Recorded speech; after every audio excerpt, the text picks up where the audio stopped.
A crowded first-class cabin witnesses a shocking insult when a man spits on a quiet black soldier.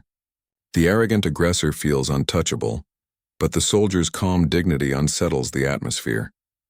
A symbolic moment flips the tension, leaving passengers stunned as the soldier delivers one powerful line, ending on a cliffhanger that hints at the shocking truth about who he really is. "We don't want your kind sitting here," the words sliced through the hushed comfort of the first-class cabin, sharp enough to draw every pair of eyes toward the voice. The man who spoke them was heavyset, his gold watch glinting under the soft overhead lights as though he owned the space. He leaned across the plush leather seat, his jaw tight with disdain, before spitting directly at the man seated beside him. Gasps rippled through the cabin. The air, once filled with the soft chime of champagne glasses and the low hum of conversation, froze solid. The black soldier did not flinch. His uniform jacket, neatly pressed, metals pinned, absorbed the insult like stone against rain. He sat upright, posture rigid yet calm, his eyes fixed forward as though the spit had never touched him. His silence was louder than any retaliation. The offender chuckled under his breath. "Figures. Always quiet when it matters, huh?" His voice dripped with arrogance, a man too comfortable in a world that had never told him no. Across the aisle, passengers exchanged uneasy glances. A woman in pearls clutched her husband's arm. A businessman shook his head but looked away. No one moved. No one spoke. Silence became complicity, the kind that thickens until it suffocates. The soldier finally shifted. Slowly, deliberately, he reached for a handkerchief tucked into his breast pocket. With steady hands, he wiped the spit from his jacket, every motion measured, unhurried. The soft fabric against the hard metal gleamed like a ritual of dignity reclaiming space. When his hand fell away, the metal caught the light, brighter now, its silver edge reflecting into the offender's narrowed eyes, a symbol small yet unignorable. The soldier turned his head, calm as stone, and finally spoke. "You think silence is weakness?" His voice was low, controlled, the kind that carried weight without shouting. "It's the sound of patience. But patience runs out." The man scoffed, but his smirk faltered under the soldier's steady gaze. For the first time, arrogance met something unshakable. Around them, the cabin breathed again, uneasy, restless, as though everyone had felt the shift but didn't yet understand it. The soldier placed the handkerchief back into his pocket, movements as crisp as if he were still standing at attention. Then, leaning just slightly toward the man who had spat on him, he whispered words that turned every head, every heartbeat in the cabin. "You're about to find out who I am." The aggressor blinked, the bravado draining from his face, though he masked it quickly with a forced laugh. Passengers leaned forward, sensing that something unseen had shifted, that the calm soldier carried a gravity no one had yet measured. And then, footsteps. Firm, measured, coming down the aisle. The atmosphere sharpened like a blade. All eyes turned as the captain appeared at the cabin door. His gaze swept across the scene, pausing, narrowing, locking onto the soldier, and then he stopped walking. The captain's breath caught, his chest rising and falling once before he did something no one in that cabin could have imagined. He began to kneel. The aisle lights glowed in strips of silver as the captain's knee touched the carpet. The hush inside the first-class cabin deepened into a kind of reverent silence, one that made even the air feel heavy. Passengers who had been clutching champagne glasses or scrolling through phones now froze, their attention anchored to a tableau no one could explain. The captain did not lower his head entirely, but his posture was deliberate, controlled. It wasn't submission, it was recognition. Respect carved into movement. The arrogant man beside the soldier squinted, his smug grin twisting into something less certain. What is this?" he muttered, voice cracking before he forced it louder. "You know this guy?" No answer came. The soldier sat unmoving, shoulders squared, expression unreadable. His eyes flicked to the captain, calm and steady, as though he had expected this moment all along. Whispers began to swell. A young couple in the second row leaned forward. The woman whispered, "Why is the captain kneeling?" An older man shook his head in disbelief. "Never seen anything like this in 30 years of flying." The offender shifted uncomfortably, tugging at his collar. His laughter rang out too sharp, too desperate. "This is some kind of joke, right? Some act to make me look stupid?" But no one laughed with him. The captain finally spoke, his voice carrying across the cabin like a command. "Ladies and gentlemen, You are seated next to a man who deserves honor far beyond this aircraft. Gasps rippled again. The offender blinked, his mouth opening, then snapping shut. Honor? Him? His voice trembled. He's just... The soldier lifted a hand slightly, a silent signal that stilled the air. His voice came low, calm. No need to defend me. The words silenced the offender more than any shout could have. The passengers felt it too. This wasn't about anger or revenge, it was about something larger. The soldier's quiet dignity spread like a ripple through the rows. People who had once looked away in discomfort now leaned forward, their eyes softening. Guilt tugged at them. They had done nothing when insult happened, and now they were witnessing the balance shift before their eyes. The offender sneered, trying to claw back the power. So what, he's got a few medals. I've seen soldiers before. Doesn't mean he's special. His tone faltered under the captain's unblinking stare. Not special, the captain corrected firmly, still kneeling. Extraordinary. The word hung in the air, heavy, immovable. The soldier inhaled slowly, his eyes drifting over the passengers. For the first time, his calm gaze met theirs directly, not accusing, not condemning, simply present. It made them shift in their seats, ashamed of their earlier silence. The offender jabbed a finger toward the uniform. This is insane. He's just sitting there doing nothing. Why are you treating him like royalty? The captain's jaw tightened. He rose from his knee with the same deliberate grace with which he had lowered himself. Standing tall, his shoulders squared, he turned to face the aggressor. Because he is more than you could ever understand. The offender's face flushed crimson. And who the hell is he supposed to be? The soldier finally leaned forward. For the first time, he allowed a small, almost imperceptible smile to cross his face. You'll know soon enough. The cabin vibrated faintly as the engines shifted into a new pitch, the sound of altitude changing. But inside, the true turbulence was in the air between two men, one who had spat, and one who carried the weight of a truth too large to remain hidden. Passengers sat straighter now, their discomfort turning into anticipation. Something was coming, and they knew they were on the edge of seeing history disguised as coincidence. The aggressor crossed his arms, his voice shaky but defiant. Yeah, well, I don't scare easy. Whatever story you're selling. I'm not buying it. The soldier's eyes never left his. Calm, patient, certain. And then, from the intercom, the captain's voice echoed again, formal, steady, commanding the entire plane. Ladies and gentlemen, it is my honor to inform you that the man in seat 3A is not just a soldier. Every heart in the cabin skipped. The offender's smirk broke into uncertainty. The soldier remained silent, his calm the loudest presence of all. The announcement paused, as if the sky itself held its breath. He is a decorated war hero whose actions have saved more lives than you can count. The cabin erupted in gasps, and the offender's grip on power shattered. Silence gripped the cabin like a storm, held just before breaking. The captain's words still echoed in the air. A decorated war hero. Rows of eyes stared at the soldier in seat 3A. Some eyes carried awe, some shame, and some disbelief, but all were fixed on him now. The offender's face burned. His chest rose and fell with shallow breaths, trying to cover his unease with a bark of laughter. War hero, please? Anyone can wear a uniform and pin a few shiny toys to their chest. Doesn't mean he's anything, but the laughter didn't spread this time. Not a single passenger joined in. The soldier remained still. His calmness unsettled the cabin more than any outburst could. He did not defend himself, did not explain. He let the silence work against the man who had spat on him. The captain stood tall beside him, arms folded firmly. That medal on his chest? He pointed deliberately. It carries the weight of lives. You spit on it. You spit on every man and woman who bled for this country. Passengers shifted uncomfortably. The offender's eyes darted, searching for support, but none came. He sneered, forcing venom into his words. Yeah, sure. He's a saint. Funny how no one here has heard of him. The soldier finally moved. He reached up, fingers brushing the metal pinned to his jacket. With careful precision, he unclasped it. The metal caught the overhead light as he set it down gently on the fold-out tray table between them. The cabin watched in rapt silence.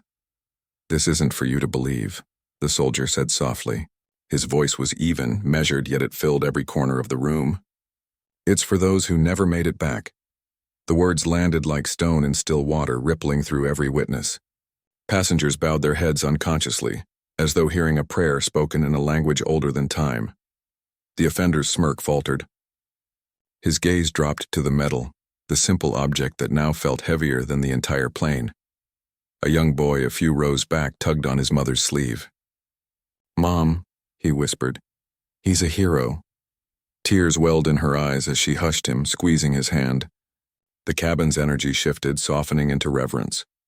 The soldier folded his hands neatly in his lap, his composure unbroken. "You can insult me. You can doubt me. But this," he nodded toward the metal, "doesn't belong to me. It belongs to the brothers I buried." The offender swallowed hard.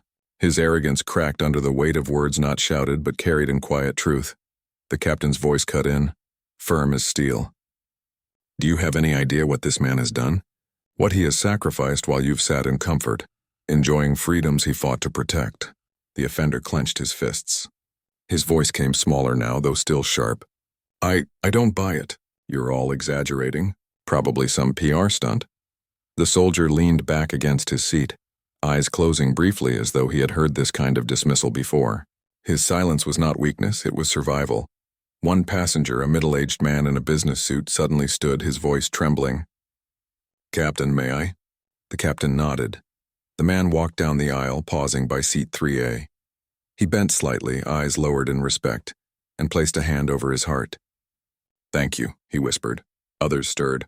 A woman in pearls followed, tears streaming down her face. "God bless you," she said softly as she passed, bowing her head. One by one, passengers began rising, paying respect.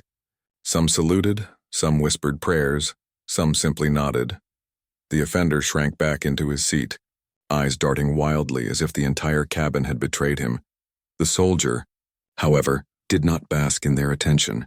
He kept his posture still, hands resting calmly, gaze forward. The dignity of restraint made him tower higher than any applause could. The metal remained on the tray, glowing under the light like a silent witness to all that had been lost and all that remained. And in the shadow of that quiet glow, the offender realized he was no longer in control. His arrogance had collided with truth, and truth was winning. But the soldier's final words of the moment carried more weight than anything else. "This is not about me. It's about remembering who we owe." The silence that followed was deeper than before, and in that silence, the offender finally looked afraid. The cabin no longer felt like a luxury space. It felt like a courtroom, and every passenger was now a witness. One by one, people had stood to honor the soldier, leaving the offender trapped in a shrinking island of isolation. He tried to laugh it off, but his chuckle rang hollow, bouncing awkwardly in the silence. "You people are unbelievable, falling for this act like sheep. He's just sitting there, doing nothing. How do you know any of this is real?" No one answered him. The silence itself was an indictment. The soldier finally opened his eyes and turned his gaze slowly toward the man, calm, steady, the kind of look that could strip away armor without ever touching it. "Truth doesn't need your approval," he said. The offender scoffed, but his voice trembled. "Oh, please, don't talk to me like you're some kind of prophet." He jabbed a finger at the metal still resting on the tray. "That's just metal. Means nothing to me." The captain's jaw clenched, but before he could speak, the soldier raised a hand gently, signaling restraint. He picked up the metal with care, running his thumb across its cold edge. "You're right," he said softly. "To you it's just metal, but to me, it's the weight of nights I can't forget, the faces I'll never see again." The words lingered like smoke, heavy and impossible to clear. A woman in the back whispered, "He carries their ghosts." The offender shifted in his seat, his bravado slipping further. "Fine," he snapped. "So maybe he's a soldier? Big deal, soldiers fight. Soldiers die. Doesn't make you special." The soldier leaned forward slightly, his voice low but sharp. "You're right again. I'm not special. I'm simply alive. And that is a burden." The offender froze, unsure how to respond. His arrogance had no script for dignity that refused to break. Passengers exchanged glances, some with tears, some with anger toward the man who still dared to belittle the one before them. The air was charged, the kind of atmosphere where truth grows louder even when spoken softly. The soldier set the metal back down, its click against the tray echoing like a gavel, every name carved into memory. Every comrade laid to rest. They sit with me right here, even now. You don't see them. But I do. The offender swallowed hard. His fist clenched, then unclenched, his confidence unraveling thread by thread. You think you're better than me, don't you? He blurted, his voice breaking into something fragile. The soldier tilted his head slightly, studying the man not with hatred, but with a kind of pity. Better, no, different? Yes. The captain stepped forward, voice ringing like iron. You spat on him because you saw a uniform you didn't respect. But what you failed to see is a man who's given more than you could ever comprehend. The offender's lips trembled. He tried to respond, but the words caught in his throat. A child's voice pierced the silence. Sir, can I see the medal? The soldier smiled faintly and nodded. With steady hands, he placed the medal into the boy's small palms. The child cradled it with wide eyes, whispering, It's heavy. The soldier nodded. Yes, it is. The boy's father looked at him, then at the soldier. His voice was thick with respect. Heavy because it carries more than metal ever could. The cabin shifted again, passengers now united in reverence. The offender sat rigid, his arrogance crumbling into confusion. He tried once more to reclaim the moment, muttering, You're all being dramatic. He's not who you think he is.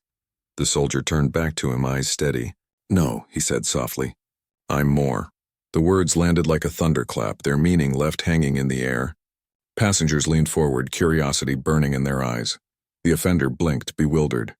More, what the hell does that mean? The soldier didn't answer immediately. He sat back, calm, composed, letting the suspense stretch. His silence became the loudest sound in the cabin. And then, with quiet certainty, he said, There are truths I carry that haven't been spoken here yet. When you hear them, you'll understand why the captain knelt.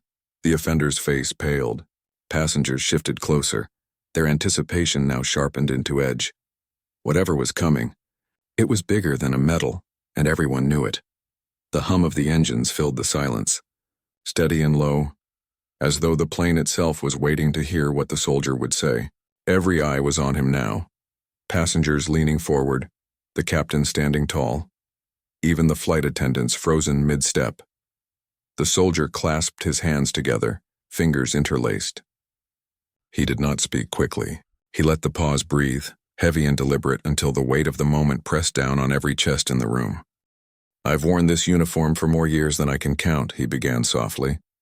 His tone was even, but it carried the cadence of someone used to commanding silence. And in those years I've carried two things: the pride of service and the ghosts of those who never returned. Murmurs fluttered through the cabin. A woman dabbed her eyes with a napkin. A young man nodded slowly, his jaw tight. The offender shifted uncomfortably. So what, you went to war? Lots of people go. Doesn't make you some legend. The soldier's gaze slid toward him, calm and unshaken. You're right. Going to war doesn't make you a legend. But surviving it while carrying the lives of others on your back, that changes a man. He leaned slightly forward, his eyes sweeping across the passengers. I've seen villages turn to ash in the night. I've carried children through rubble when their parents couldn't. I've lost brothers in the sand, in the mud, in the silence of places the world will never speak of. The cabin felt smaller now, walls pressing closer with every word. The soldier's voice wasn't dramatic. It was factual, steady, almost too calm for the images it painted. That calmness made it heavier, more real. A man in a business suit clenched his fists on his knees, whispering, My God. The soldier paused, glancing at the medal resting again on the tray. His thumb brushed it slowly. This isn't about glory. It's about debt. Every breath I take feels borrowed from someone who gave theirs up. The offender rolled his eyes, though the tremor in his hands betrayed him. You're just trying to guilt everyone. You think a sad story makes you untouchable? The soldier turned toward him fully now, his stare steady, piercing. No, I'm not untouchable. I am simply unbroken. The words struck with the weight of iron. Passengers murmured again, some nodding in agreement, some whispering prayers under their breath. The captain stepped forward, his voice low but firm. This man isn't just another soldier. He's one of the few who carried missions we can't even put in books, missions that shape the safety of people who will never know his name. Gasps spread again. The offender stiffened, panic flickering across his face before he covered it with a sneer. Oh, come on. That's a fairy tale. No one here can prove that. The soldier leaned back, exhaling slowly. His eyes held a distant look as though they saw something far beyond the cabin walls. Proof isn't always found in papers or headlines. Sometimes it lives in scars you can't see. For a brief moment, his hand drifted to his side, pressing lightly against his ribs, where the fabric of his uniform concealed more than it revealed. Passengers caught the gesture. They understood. A young woman near the back whispered, "He's been wounded." The soldier nodded faintly. More than once, the offender's mask cracked again. His voice rose, defensive, desperate. "If you're so important, why are you even here? Why sit next to me like some common passenger?" The soldier's calm smile returned, faint and unshakable. "Because humility travels where arrogance cannot. And sometimes the most powerful men walk quietly among those who never notice them." The offender blinked, words failing him. His mouth opened, closed, then opened again without sound. The soldier's gaze swept the cabin one last time, his voice carrying finality. "You wonder why the captain knelt? It wasn't for me. It was for what I represent. The sacrifice of the forgotten, the dignity of the fallen. But soon you'll understand that there's even more." The passengers leaned forward, caught in the tension of the moment. The offender shrank into his seat, pale, his arrogance stripped thread by thread. The soldier closed his eyes briefly, whispering words that barely carried but struck like a hammer. "The truth of who I am is still coming." The cabin inhaled sharply as one. The air was electric, charged with anticipation, and the offender finally looked like a man staring into a storm he could not control. The air in the cabin thickened, heavy with judgment. Every seat in first class was turned toward the unfolding scene, every eye trained on the spitting man as though he stood on trial before them all. He tried to puff up his chest, reclaim his authority. "I don't understand why everyone's acting like I'm the problem," he barked, voice cracking slightly. "He shouldn't even be here.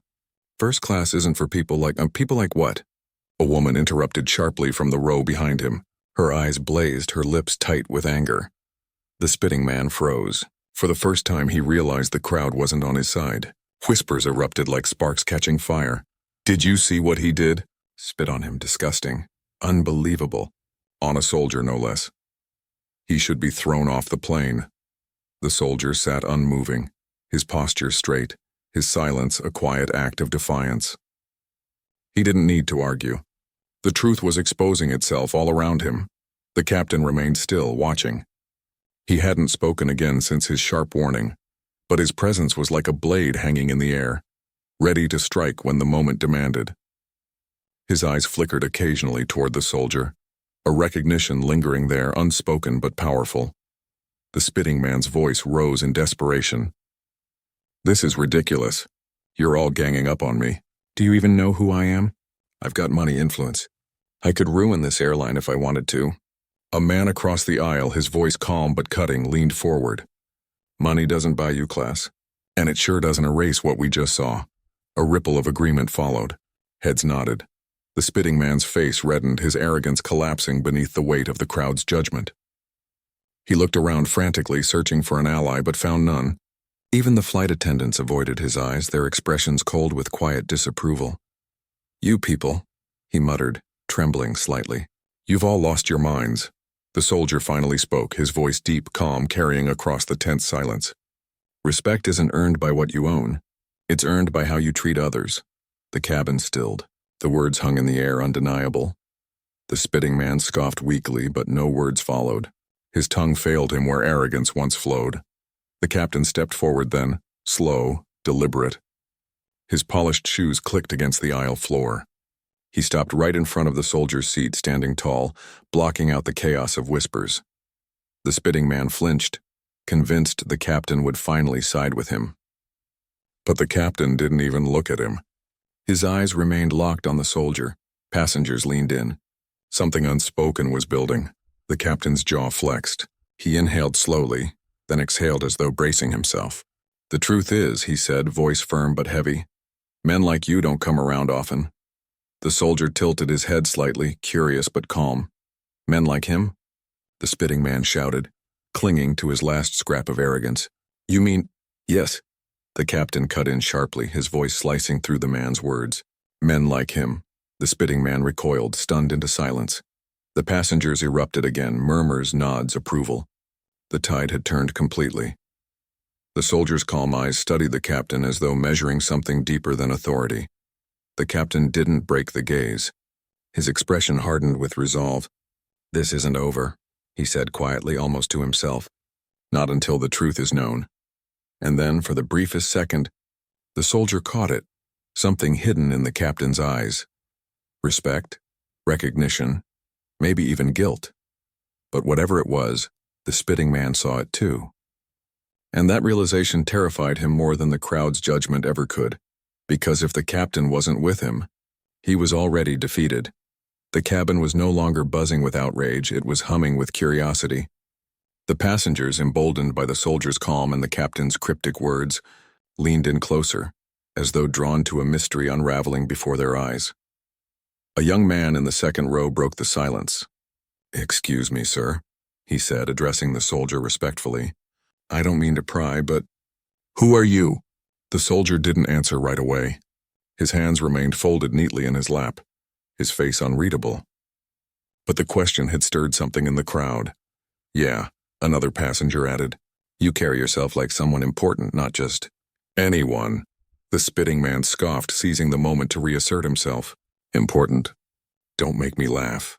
He's just another guy who thinks wearing a uniform makes him special." He leaned closer to the soldier, venom dripping in his voice. "A uniform doesn't make you worthy of first class." The soldier's calm eyes shifted toward him, piercing but steady. "Neither does hate." The words landed heavy, the kind of truth that silenced the air. Passengers murmured, some nodding in agreement, others whispering questions, but the captain, he stood still, his jaw locked, his gaze fixed firmly on the soldier. His silence was louder than any voice in the cabin. Finally, one of the flight attendants stepped forward, her voice trembling slightly. "Captain, you know him, don't you?" Every head turned sharply toward her, then toward the captain. The captain didn't flinch. His eyes narrowed, and for a moment the weight of unspoken truth hung in the air. The spitting man barked a laugh, though it came out brittle. "Know him, please." "He's no one." "Just enough," the captain snapped, his voice sharp as a blade. The spitting man recoiled, his arrogance retreating under the captain's sudden intensity. Passengers leaned in even closer, their whispers a growing tide. Why won't he deny it? He knows something. Who is this soldier? The soldier remained quiet, his posture unchanged, but his presence spoke volumes. Dignity radiated from him like armor, unshakable, untouchable. The captain's fists clenched behind his back. He looked at the soldier as though searching for permission to speak the truth aloud. But the soldier only gave him a faint nod, his calm eyes steady. The captain swallowed hard. He turned to face the passengers, his voice low but carrying. "You'll all know soon enough," gasps echoed. The spitting man's face twisted with unease. "What are you talking about?" "He's nobody, say it!" The captain didn't answer him. Instead, he looked once more at the soldier, his expression softening ever so slightly. And in that silence, the truth became clearer to everyone. The soldier was more than what he appeared. The passengers leaned forward, hearts racing with the anticipation of revelation. The spitting man shifted uncomfortably in his seat, sweat gathering at his temples.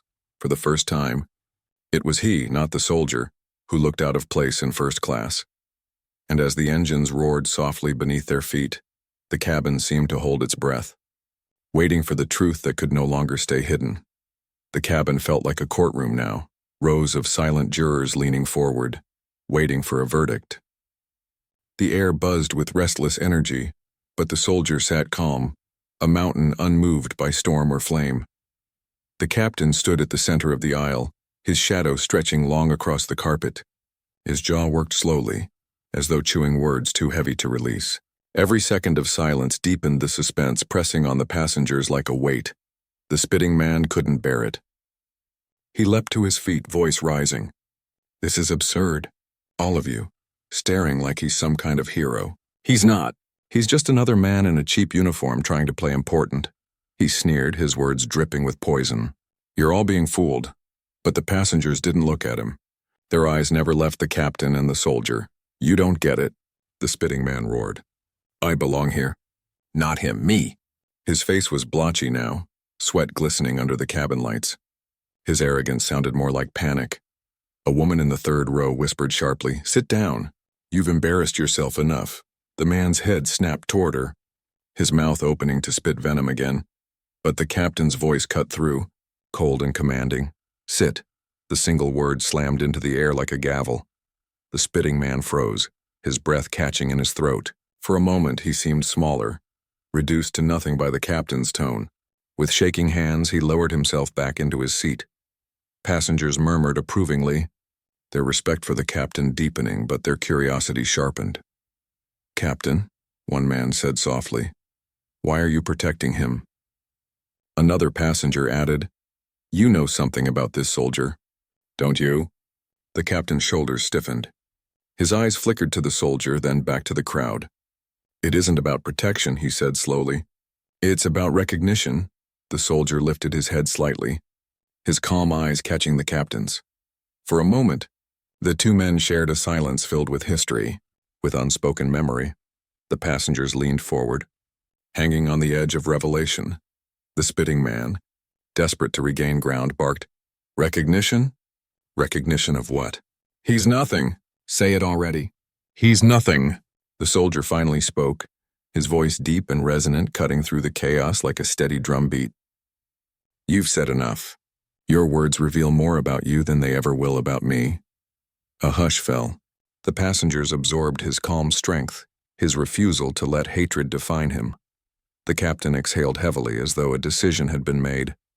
His voice dropped low, but it carried to every corner of the cabin. "This man is not what you think. He carries more honor than anyone else in this room." Gasps echoed softly. The soldier remained still, neither confirming nor denying. The spitting man shook his head violently. "Lies, all of it. You're all blind," but no one listened to him anymore. His words had lost their grip. The crowd's focus had shifted entirely. The soldier's silence weighed more than the spitting man's screams. His dignity outshone the man's rage, and in that silence everyone felt it. Something enormous was about to be revealed. The captain's hand tightened on the back of a seat, his knuckles white. His eyes never left the soldier. "Soon," he said quietly, "they'll see. They'll all see who you are." The passengers gasped again. The soldier gave only a faint, knowing nod. And the spitting man, he shrank further into his seat, the first glimmers of fear finally breaking through his mask of arrogance. The storm was almost here. The silence inside the cabin was alive, thick, electric, humming with anticipation. The passengers sat forward in their seats, eyes darting between the captain and the soldier. The moment felt like the pause before thunder shatters the sky. The captain inhaled slowly, his chest rising beneath his uniform. His voice was steady but heavy with emotion. "What most of you don't realize," he began, "is that you are seated next to a man who has carried more weight than any of us could imagine." The soldier sat quietly, gaze lowered as though reluctant to be revealed. The spitting man scoffed, his voice strained but still clinging to arrogance. "Wait, please. He's nothing but a fraud sitting in a seat he doesn't deserve." His voice cracked. Tell them I'm right." The captain ignored him. His eyes stayed fixed on the soldier. "This man," the captain continued, "wore the uniform not for praise, not for privilege, but for duty. He stood in the face of fire when others ran. He carried brothers out of places no one should ever have to return to. He bled for this country." Gasps spread through the cabin. Whispers erupted like sparks in dry grass. "He's a soldier," someone whispered. "A real one? My God." The spitting man's face twisted. "So what? Lots of men serve. Doesn't make him special." The soldier finally lifted his head, eyes locking onto the captain's. His voice was low, humble. "You don't have to do this." But the captain's eyes shone with something unshakable. "Yes, I do." The passengers leaned closer, hearts pounding. "This man," the captain said, his voice rising, "isn't just a soldier. He's one of the few who came back decorated, not by politics, not by ceremony, but by sacrifice. He's seen as a hero, even when he refuses the title." The soldier shifted uncomfortably, his calm face betraying only the faintest flicker of discomfort. The spitting man barked a brittle laugh. "Hero, don't make me laugh." He's just sitting there silent, hoping you all fall for this little performance. A woman in the front row turned on him, her eyes blazing. "You spat on him, and now you dare mock him? Shame on you." The man's jaw trembled. He looked around, but every pair of eyes burned with disgust. The captain took a step forward, standing directly in front of the soldier now. His voice dropped, but it carried with iron. "I know him because I've served with him, because I've seen him in places you wouldn't last a minute." A collective gasp rose. The crowd shifted, every heart thudding. The soldier's calm eyes finally broke into something else, something heavy with memory, pain, loss, duty. The captain's voice faltered for a moment, but he pushed through. "I owe my life to this man. Many of us do. And yet here he sits, spat on by someone who wouldn't survive a single day in his boots." The spitting man stuttered, his voice failing him. That's not possible. "You're lying. You're lying." But no one believed him. The passengers' faces told the truth. Their eyes were wide with awe, their respect swelling, their shame for having witnessed the insult burning deep. The soldier remained calm, still silent, still dignified. The captain, however, straightened, his eyes hard. "If anyone here deserves respect, if anyone deserves this seat, it's him." The cabin erupted in soft applause. It started with one pair of hands, then another, until the sound swelled, filling the air with thunderous recognition. The spitting man shrank lower in his seat, pale, trembling, and the soldier, he only bowed his head, his calm dignity unshaken as though applause meant nothing, because his honor had never needed the approval of strangers. But the captain wasn't finished yet. His body shifted, his knees bending ever so slightly. The passengers gasped, realizing what was about to happen. The spitting man's eyes widened in horror. "No, you wouldn't." But the moment was already here. The captain was about to kneel. The air inside the cabin had gone still, as if time itself held its breath. The captain stood tall for a final heartbeat, his sharp uniform glinting under the soft cabin lights. Every pair of eyes was locked on him, waiting for what they already felt was coming. And then, with deliberate grace, the captain bent down on one knee before the black soldier. Gasps tore through the air. A woman clapped her hand over her mouth. A man whispered, "My God." The sound of shocked murmurs rolled through the cabin like a tidal wave. The spitting man leapt from his seat, pointing with shaking hands. No, this is insane. You're humiliating yourself for him? For him?" His voice cracked, shrill with desperation. But no one looked at him. All eyes were on the captain and the soldier. The captain bowed his head, his voice steady, rich with reverence. "I kneel not because of rank, not because of fear, but because I know what you've given, because I owe you my life, and because every man, woman, and child here owes you more than they'll ever know." The soldier's calm eyes softened, a flicker of quiet pain crossing his face. Slowly he reached out, placing a steady hand on the captain's shoulder. His voice was deep, unshaken. "Stand up, Captain. You don't owe me. We both did what we had to do." The cabin was silent, the passengers frozen in awe. The spitting man's face twisted into something wild. "No, don't listen to him." "This is all lies. He's nobody. He's enough." The captain's voice cracked like thunder, rising from his kneeling position. He turned, his face dark with authority. "You spat on a man whose boots you're not worthy to polish. You disgrace this cabin, this airline, and this country with your hate." Applause erupted again, louder this time, drowning out the spitting man's protests. The sound rolled through the plane like a wave, unrelenting. The soldier sat quietly, unmoved by the roar of approval. His eyes scanned the faces filled now with respect, shame, admiration. He gave a small nod, dignified, humble. When the applause faded, he spoke softly, his words slicing deeper than any shout could. "Respect isn't about kneeling. It isn't about titles or applause. It's about seeing the humanity in each other, even when it's hardest." The passengers sat still, their hearts heavy with the weight of his words. Some lowered their heads in shame, realizing how easily they had watched hate play out. Others wiped their eyes, moved by his quiet strength. The spitting man had collapsed back into his seat, pale, broken, mumbling weakly to himself. He no longer looked like the powerful figure he pretended to be, only a shadow of arrogance, exposed and defeated. The captain stood tall again, his hand resting briefly on the soldier's shoulder before stepping back. His voice was quieter now but firm. "This flight will continue in peace. But let it be remembered, true honor doesn't wear arrogance. It wears humility. The soldier gave one final glance around the cabin.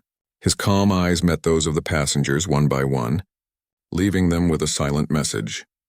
Dignity cannot be spat on, cannot be erased. And then he leaned back in his seat, closing his eyes, not for rest, but for peace. The engines roared softly beneath them, carrying the plane through the clouds. But inside the cabin, something had shifted forever. Because every soul on board now knew who the real man was, and they would never forget the day the captain knelt before him.